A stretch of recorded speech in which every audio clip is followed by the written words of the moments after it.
Untuk pertama kalinya dalam 60 tahun terakhir, China mengalami pertumbuhan populasi negatif.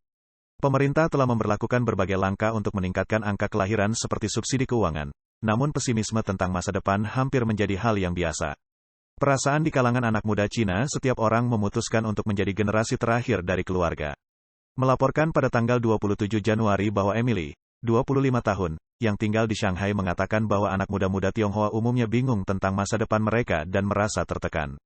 Li mengatakan bahwa berita tentang populasi China menurun untuk pertama kalinya dalam 60 tahun tidak mengubah pikirannya tentang pernikahan atau memiliki anak.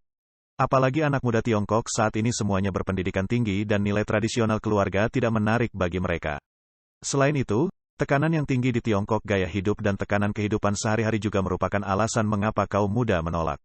Cynthia Liu, 27 tahun, yang tinggal di Beijing mengatakan bahwa dengan jam kerja yang panjang, pekerjaan yang tidak memuaskan, upah yang rendah dan inflasi, generasi muda Tiongkok tidak bisa membesarkan anak. Lou mengatakan bahwa karena pemerintah Tiongkok yang ketat, penyensoran buku, film, dan bahkan video game, dia tidak tahu bagaimana caranya memastikan bahwa anak-anak akan memiliki masa kanak-kanak yang bahagia penuh kasih sayang, dan tanggung jawab yang meyakinkan kami untuk tidak membawa kehidupan baru ke dalam dunia seperti ini.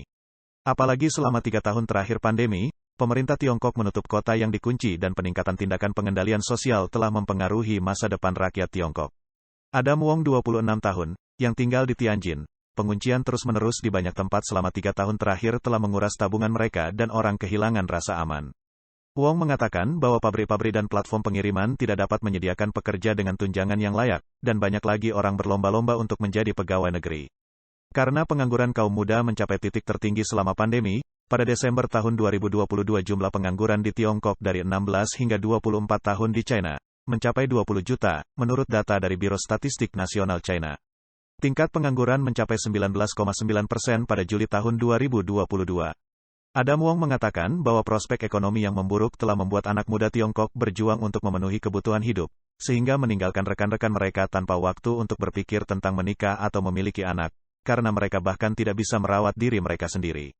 Beberapa kota di Cina telah berjanji untuk mensubsidi keluarga dengan 3 anak dan mendorong pembelian rumah, tetapi bisakah mereka menarik kaum muda untuk menikah? Cynthia Liu mengatakan bahwa kota-kota kaya seperti Xinjiang dan Jinan telah berjanji memberi subsidi sebesar $3.000 selama 3 tahun untuk keluarga dengan 3 anak. Tetapi hanya keluarga yang berencana untuk memiliki lebih banyak anak yang mendaftar. Liu mengatakan bahwa perempuan yang tidak ingin memiliki lebih banyak anak akan mendapatkan tunjangan selama 6 bulan.